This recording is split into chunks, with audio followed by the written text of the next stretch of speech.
Bonjour à tous et bienvenue sur Nyon Région Télévision pour une nouvelle émission sportive. L'émission sportive du jour va se consacrer exclusivement au volleyball avec le VBC La Côte masculin et le VBC La Côte féminin.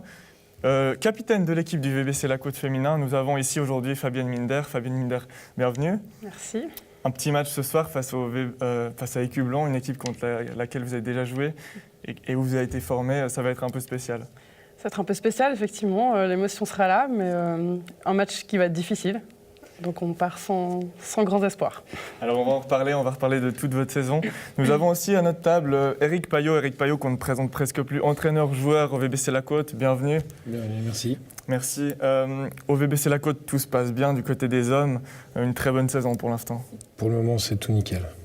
On va reparler de ces playoffs qui nous attendent d'ici peu.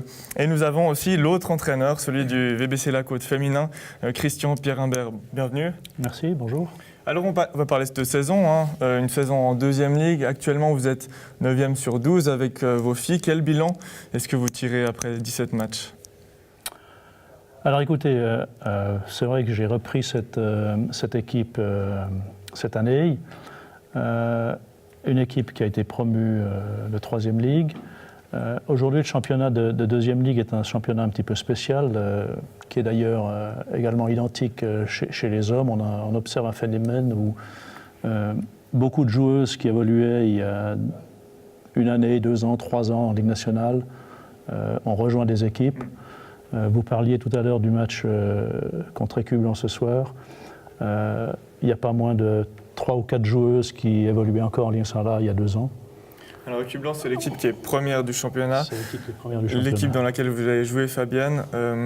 Dans cette équipe, il y a des très bonnes joueuses, ce qui n'est peut-être pas le cas du VBC La Côte, où vous avez vos bons éléments qui doivent s'en aller à cause de l'université, de tout ça, un parcours de vie. Oui, notre équipe est clairement différente. On a un mélange de seniors et de juniors. Et les juniors, justement, changent leur vie professionnelle. Donc, elles passent aux études à l'université. Et ça fait qu'effectivement, on a eu quelques départs depuis le début de saison.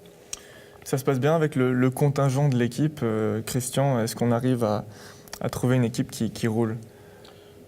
Alors oui, on arrive à trouver une équipe qui roule, mais bon, comme le disait Fabienne, effectivement, les contraintes d'études ou professionnelles ou même familiales pour les plus âgés nous obligent à composer un petit peu au niveau des entraînements et de la participation. Donc c'est peut-être un petit peu difficile de travailler des phases de jeu collectif si on n'a pas un effectif qui permet de le faire. Mais on est tout de même actuellement sur une dynamique plutôt positive, vu que lors de vos 2 derniers matchs, vous avez quand même engagé pas mal de points. Une victoire contre Littoral, une défaite 3-2 contre Lutry-Lavaux, qui était quand même bien classée. Ça se passe plutôt bien actuellement, Fabienne? Plutôt bien, oui. C'est quand même difficile par rapport au match 3-2 où ils sont longs et intenses. Mais la victoire a fait vraiment du bien. La victoire a fait du bien. Il nous reste encore 5-6 matchs. Comment est-ce qu'on voit la suite de saison, Christian ? Alors aujourd'hui, donc au niveau du classement, donc la 2e ligue se joue cette année avec 12 équipes. Aujourd'hui, on est 9e à 1 point de la 8e. Et une des particularités, c'est que cette année, 3 équipes vont être reléguées, puisque la 2e ligue l'année prochaine sera composée seulement de 10 équipes en raison des semaines à disposition pour disputer le championnat. Ce qui veut dire que 3 équipes sont reléguées d'office. Donc 10, 11, 12 descend en 3e ligue et la 9e équipe va faire un match de barrage. Donc effectivement, notre objectif, c'est de rattraper l'équipe qui est 8e, de la dépasser de façon à éviter ces matchs de barrage et pouvoir assurer une continuité pour l'année prochaine. Fabien, j'imagine qu'on est d'accord, il faut en tout cas à tout prix ne pas être dans les 3 derniers. Et si on est 9e, on va jouer un barrage. Ça, c'est le genre de match un peu plus tendu où il y a encore plus de pression. C'est encore plus tendu, surtout qu'on l'a déjà vécu en 2015-2016. On a été relégué en 3e ligue avec un match de barrage qui a été perdu. On va essayer de ne pas revivre ça. Les matchs de barrage, c'est le cas aussi de l'équipe masculine. Alors Éric Payot, vous êtes en play-off, vous êtes qualifié en 2e position. Vous allez jouer contre le groupe de Berne. Comment est-ce qu'on aborde ces play-offs? Un match aller-retour contre le premier du groupe adverse? La difficulté, c'est qu'on ne connaît pas du tout ce groupe-là. On a joué contre 2 équipes de Lémont et Nidau en Coupe Suisse, mais c'est des équipes du milieu, voire du bas de classement, donc on ne sait pas trop à quoi s'attendre à ce niveau-là. J'ai un de mes joueurs qui a pu aller la semaine passée filmer le match, leur dernier match, une défaite 3-0 contre Volley Harberg. Une défaite qui ne reflète pas vraiment la force de l'équipe parce que elle était déjà qualifiée. Voilà, l'équipe était déjà qualifiée avec 10 points d'avance sur le suivant. Donc je pense qu'ils ont dû faire tourner l'effectif. Ils n'étaient que 7 au match. Donc voilà, je vais analyser la vidéo, je vais regarder, essayer de déceler des pistes. Et puis après, en espérant qu'il y ait un maximum des joueurs qu'on a dans le film qui soient présents sur le terrain pour essayer de faire de notre mieux. Mais on s'attend donc à 2 matchs très difficiles. On va revenir sur cette saison qui est quand même phénoménale, parce qu'il y a eu 3 années un peu plus compliquées auparavant. Voilà. Et puis maintenant, tout va bien, vous êtes 2e. Comment on explique ça ? Je pense que la différence principale par rapport aux autres années, c'est que nos jeunes joueurs formés au club ont pris suffisamment d'expérience pour pouvoir tenir la route. Je pense entre autres ici à David Schneider, à Dylan Tapi, qui sont des joueurs que j'ai entraînés quand ils étaient en moins de 15. On a fait des championnats suisses avec eux, etc. Et qui ont enfin pris suffisamment d'expérience pour pouvoir tenir leur place. On les voit à l'image justement, ce match contre Filly qui arrivait premier du groupe. C'était plutôt un bon match de la part de l'équipe. Alors, oui, c'est une équipe qu'on n'a pas réussi à battre sur les 2 fois. On avait plus de chance au match retour, mais c'est une équipe, eux, ça fait 5-6 ans qu'ils se connaissent et qu'ils jouent ensemble, tandis que nous, l'équipe bouge quand même pas mal cette année. On voit ici Eugène Blanchard qui vient de défendre, qui nous a rejoint cette année, de nouveau, après une année de pause. On a un central allemand de 42 ans qui est venu, qui nous fait énormément de bien parce qu'il y a une grande présence au bloc. Et puis, comme je disais, justement, nos jeunes joueurs qui commencent à rattraper un petit peu le niveau. Et puis, ça fait tout ça qu'on arrive à gagner des matchs qu'avant on perdait. Si je prends l'exemple de Brigue, il y a 2 semaines, sur les sets 1, 2 et 4, on est tout le long derrière. Et on arrive quand même à gagner 2 de ces sets. Pour pouvoir aller tirer une 5e manche.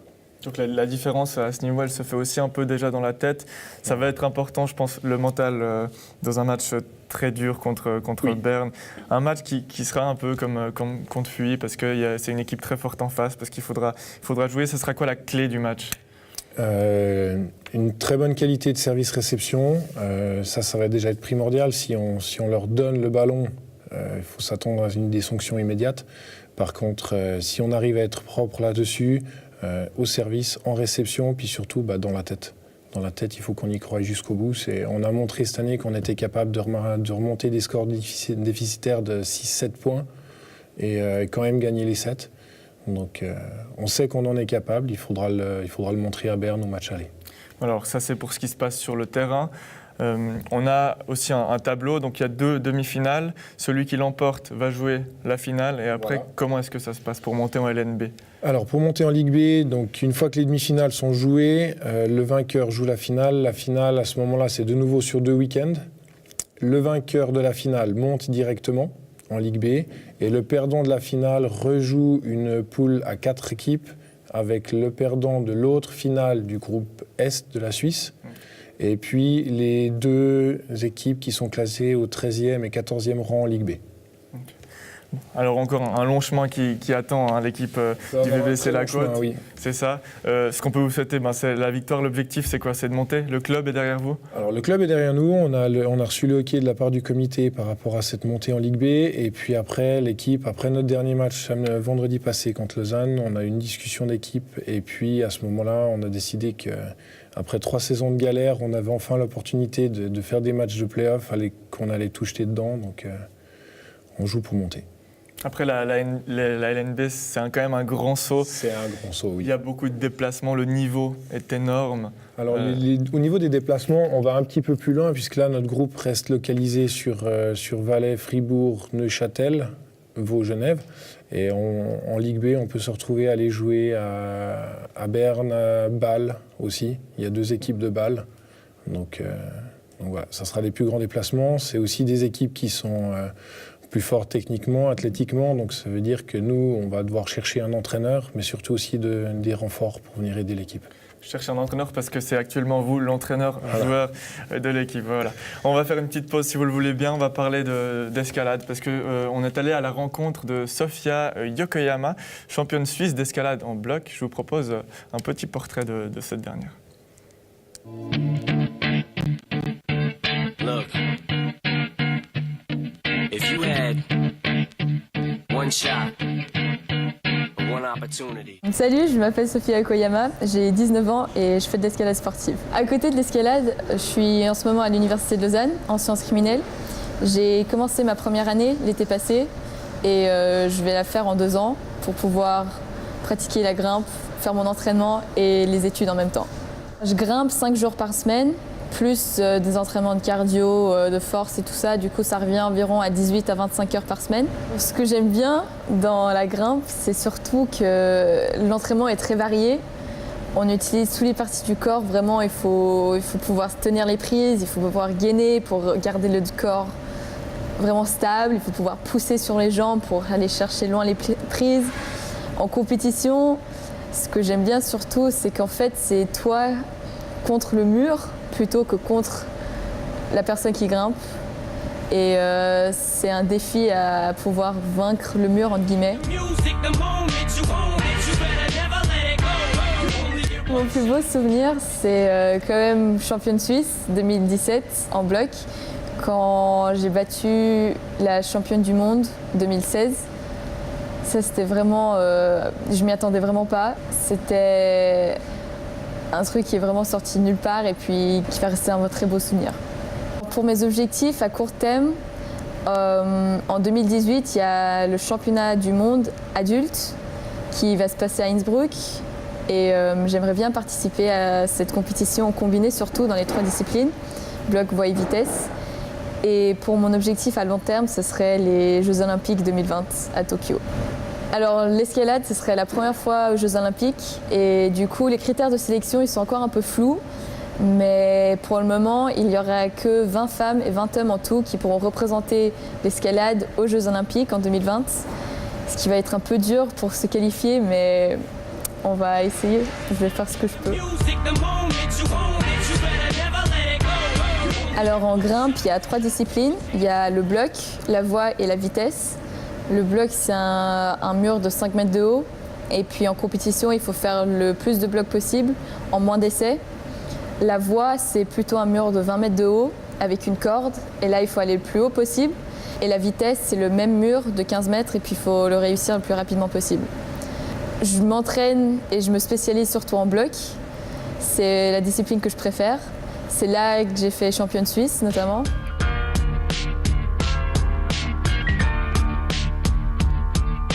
Je pense que mes points forts en grimpe, c'est la force. Genre dans les doigts, pouvoir tenir des petites prises, des plats. Et aussi la force dans les bras et l'explosivité dans les jambes, je suis assez forte.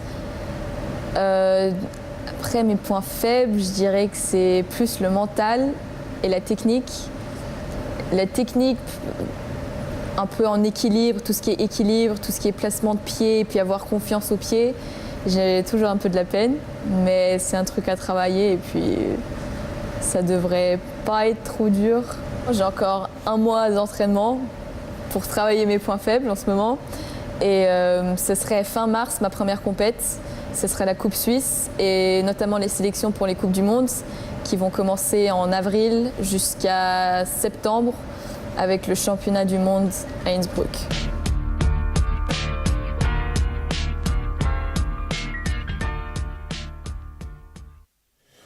Voilà, c'était pour l'escalade. L'escalade, un sport qui vous parle, Christian, vous m'avez dit, vu que votre fils en fait. Oui, de temps en temps, il va dans le même lieu s'entraîner un petit peu, mais en toute modestie, ça n'a rien à voir avec le niveau de ce qu'on vient de voir. Ouais. L'escalade, Fabienne, c'est un sport qui vous tente, qui vous parle? Non, ça ne me parle pas vraiment, Ouais. effectivement. C'est complètement différent. Le côté individuel me plaît un peu moins. J'ai besoin d'un sport d'équipe plutôt. Le sport d'équipe, c'est le volley, ça vous va très bien. D'ailleurs, le mérite sportif, on l'a vu dans l'émission. Le mérite sportif, c'est un titre auquel vous êtes nominé au mérite sportif nyonnais. Pourquoi ? Vous avez fait une très bonne saison l'année passée. On a fait une excellente saison l'année passée, je pense qu'on peut le dire. Effectivement, on a été championne vaudoise de 3e Ligue et donc promue directement en 2e Ligue. Et c'est pour cette raison que nous sommes nominés. Et la concurrence est rude parce qu'il y a aussi le RC Nyon qui est tout simplement champion de Suisse et le HBC Nyon, c'est du handball qui fait pas mal aussi avec sa promotion en première ligue. Au niveau des entraînements, comment est-ce que ça se passe ? Est-ce qu'on s'entraîne aussi 20 heures par semaine au sein du VBC La Côte ? Non, les équipes qui s'entraînent le plus sont en 2 fois 2 heures. Après, c'est les gens qui peuvent passer plus de temps dans la salle, c'est les entraîneurs qui jouent aussi. Si je prends mon cas, je suis à 2 fois 4 heures le lundi et le mercredi d'entraînement dans la salle. Mais on a plusieurs entraîneurs qui sont aussi joueurs et qui, pour le coup, cumulent les heures dans la salle. Mais on n'a pas autant de temps d'entraînement que ça. Et si on imagine une hypothétique montée en LNB, est-ce qu'il faudra changer ces heures d'entraînement, en ajouter quelques-unes ? C'est une bonne question. Ça, il faut qu'on regarde. En fait, on n'a pas des créneaux horaires à rallonge. On a la salle à partir de 18h à Gland et puis jusqu'à 22h. Et tous nos soirs d'entraînement sont pleins. Les vendredis sont gardés pour les matchs des équipes régionales. Donc, ça sera à discuter avec le comité, avec les équipes de Ligue régionale pour voir s'il y a besoin, comment est-ce qu'on organise la chose en fait. Alors, les vendredis, il y a aussi les matchs de l'équipe féminine. Une équipe féminine qui joue le vendredi soir et qui s'entraîne 1 fois par semaine, c'est bien juste ? Alors, théoriquement, c'est 2 fois. 2 fois. Mais justement, en fonction des âges des joueuses, Ouais. on a réussi à négocier 1 fois plus le match. Parce que le coach est assez souple. Oui, il est souple, il fait plutôt contre mauvaise fortune bon cœur. Mais non, toutes les filles ne font pas qu'un seul entraînement. J'en ai quand même un certain nombre qui viennent 2 fois. C'est vrai qu'en 2e Ligue, on a des attentes ou des demandes qui sont peut-être un petit peu moins importantes que sur les ligues supérieures. Si je reviens un petit peu à la discussion tout à l'heure avec Eric, je crois que 2 fois par semaine pour une première ligue, c'est un minimum. On voit que cette année, ça a fonctionné. Il y a d'autres années où ça ne fonctionne pas. Je crois qu'au niveau d'une promotion en Ligue nationale B, c'est plus réalisable. Et il faut absolument passer un 3e entraînement. Ça, c'est mon avis en tant qu'entraîneur. Comment est-ce que vous le voyez comme entraîneur, votre coach, Fabienne ? Très investi, Oui. impliqué, vraiment. Parfois, personnellement, un peu trop calme au bord du terrain. Mais non, il est vraiment top. Vous êtes calme, vous, Eric Payot, quand vous êtes au bord du terrain ? On essaye toujours. J'entraîne une équipe de juniors de moins de 19 ans qui, pour la majeure partie d'entre elles, en fait, ont plutôt 14-15 ans. Donc, étant donné que je suis enseignant, je ne me vois pas changer complètement de caractère entre le fait d'expliquer les choses le plus calmement possible en classe et puis au bord du terrain à leur hurler dessus. Et puis, on en a encore parlé ce week-end au match. Et puis, non, ça, le fait de dire les choses de manière claire, il n'y a pas besoin après de hurler et de gesticuler. Tout dépend des caractères des personnes. Je ne suis pas spécialement comme ça. Christian, vous vous considérez comme un entraîneur calme ou bien parce que je vous ai vu un peu pas hocher de la tête justement Oui, non, je hoche de la tête parce que je me ressens pas comme étant calme, mais il me semble que je suis quand même assez expressif lors d'un match au bord du terrain. D'ailleurs, on se demandait si je terminerais tous les matchs en tant que coach ou si je me ferais sortir de la salle. J'ai un passé un petit peu explosif en tant que joueur, mais non, je ne me caractérise pas comme calme. J'essaye de donner des instructions, j'essaye principalement de leur rappeler ce qu'on travaille à l'entraînement pendant les matchs, parce que si on n'applique pas ce qu'on fait à l'entraînement, forcément, on n'arrive pas à conclure des matchs. C'est peut-être un petit peu ce qui nous a manqué cette saison. Peut-être qu'à l'entraînement, je pourrais être un petit peu plus dur, mais je crois qu'on n'est pas dans un niveau où on doit mettre une pression constante sur les joueuses. Elles sont là pour pour faire du sport, pour se défouler, mais pour progresser quand même, et ça ne passe pas par une pression continue, je dirais, lors d'un entraînement. Il faut toujours prendre du plaisir. Tout à fait. Vous allez regarder le VBC La Côte masculin, des fois, entre... Oui. Vous prenez du plaisir à les voir, justement. Vous apprenez aussi. Ah, ça donne envie. Hein. Ouais. Et puis vous, est-ce que vous allez aussi de votre côté regarder les matchs féminins? Moi, j'ai entraîné une bonne partie de l'équipe pendant longtemps parce que les juniors qui sont dans cette équipe sont des juniors que j'ai formés. Les moins juniors aussi, hein, puisque j'ai entraîné Fabienne quand elle était junior. Donc je connais bien l'équipe, mais c'est vrai que cette année, avec mes responsabilités parentales, on va dire que c'est plus compliqué d'aller les voir. Et puis de profiter pleinement, mais j'ai toujours du plaisir à aller voir jouer l'équipe et puis de voir finalement comment elles ont progressé ou comment elles s'en sortent dans les bons comme dans les mauvais jours. Mais c'est vrai que je ne peux pas aller autant voir que ce que j'aimerais. Alors vous pourrez aller les voir par exemple ce soir, elles sont à Écu-Blanc. Bon, elles jouent contre le premier du classement, ça va être compliqué, mais le match c'est ce soir à Écu-Blanc à 20h45. Et ensuite les deux derniers matchs à domicile de l'équipe féminine, c'est respectivement le 16 et le 23 mars à la salle des Tuilières. Pour l'équipe masculine, il y a 2 matchs déjà pour l'instant, on verra pour la suite. Le match aller c'est à Berne le 25 février. Voilà. Et le match retour, c'est le samedi 3 mars à 17h30, toujours dans la même salle, aux Tuilières. C'est la salle du VBC La Côte. Merci beaucoup, c'était un plaisir. Merci à vous. Merci bien. Merci à vous. Et quant à vous, on se retrouve la semaine prochaine pour une nouvelle émission sportive. Merci, ciao.